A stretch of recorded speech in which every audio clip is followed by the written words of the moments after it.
Instalações e dispositivos elétricos. Os condutores de alimentação elétrica das máquinas e equipamentos devem atender aos seguintes requisitos mínimos de segurança. Letra A. Oferecer resistência mecânica compatível com a sua utilização. B.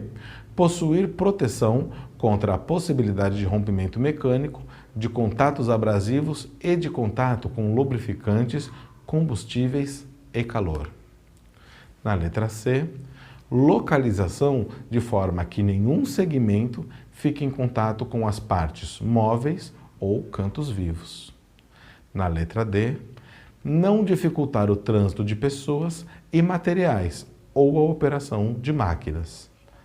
E não oferecer quaisquer outros tipos de risco à sua localização. E na letra F, ser construídos de materiais que não propaguem o fogo. Também foi uma mudança de outras versões da norma. Aqui vale a pena ressaltar o seguinte: eu já vi diversas vezes a máquina que tem uma haste de aterramento própria e cuja haste de aterramento, não a haste, o sistema de aterramento foi mal instalado e dali a pouco tem fio soltando, tem cabo passando pela área de circulação. Isso quando a gente não encontra até a ponta da barra de cobre exposta acima do piso, ótimo para tropeçar e dar uma bela de uma topada no meio da área produtiva. Então isso realmente tem que ser observado. E sobre os materiais que não propaguem fogo, a versão anterior da norma era também, as outras versões da norma também eram um pouquinho diferentes, que falavam não propaguem fogo e não liberem fumaça tóxica. Ainda dando sequência em 12.3.5, os quadros ou painéis de comando e potência das máquinas e equipamentos devem atender aos seguintes requisitos mínimos de segurança. Possuir porta de acesso mantida permanentemente fechada, exceto nas situações de manutenção, pesquisa de defeitos e outras intervenções, devendo ser observadas as condições previstas nas normas técnicas oficiais ou nas normas internacionais aplicáveis. Então foi preciso colocar no texto que durante a manutenção o quadro poderia ficar aberto, mas observe a necessidade de atender a normas de sinalização, distanciamento, barreiras de acesso para os painéis em manutenção.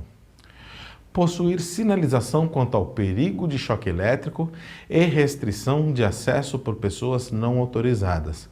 Então não poderia, por exemplo, ter só uma indicação de cuidado ou de perigo. Porque imagina o seguinte: você recebe no seu celular uma mensagem do seu marido ou da sua esposa, não importa, com a seguinte, o texto escrito assim: quando você chegar em casa, nós vamos conversar. O que é que você faz? Como é que você reage se você pegar agora o seu telefone e tiver essa mensagem do seu marido, da sua esposa, enfim? Quando você chegar em casa, nós vamos conversar. Isso te prepara para quê? Para qual situação? Então é por isso que na advertência dos riscos é preciso dizer qual é o risco. Então o perigo, o risco de choque elétrico, tá certo? Ser mantidos em bom estado de conservação, limpos e livres de objetos e ferramentas. Eu já peguei painel de máquina climatizado que a pessoa guardava água dentro para ficar geladinha. Eu já peguei painel de máquina quente onde a pessoa colocava lanche de queijo, que era para o queijo virar queijo quente até a hora do café. A NR12 proíbe esse tipo de coisa. Possuir proteção e identificação dos circuitos e observar o grau de proteção adequado em função do ambiente de uso. Bom, possuir a proteção e identificação dos circuitos, então quando você abre o painel de uma máquina, você tem que conseguir enxergar o que está ali, não pode ser aquele painel cheio de fio solto parecendo um ninho de rato, tá certo? E atender ao grau de proteção é aquela ideia. Posso pegar um motor elétrico funcionando, tá certo? Jogar ele dentro de uma piscina e esperar que ele continue funcionando normalmente? Sim ou não? Posso pegar um celular e entrar com ele no mar e tirar fotos debaixo d'água sem problema nenhum? Sim ou não? Tudo depende do grau de proteção, que é o IP, tá certo? Então, deve-se respeitar essa condição. Vou dar um exemplo que é um pouco mais útil para a indústria. Quando você vai fazer a manutenção de um painel elétrico numa área sujeita a pó, há de se considerar que o pó é um dos agentes que indicam a presença ou não de uma atmosfera explosiva, certo? Porque a atmosfera explosiva pode surgir mediante pós ou mediante materiais voláteis em suspensão.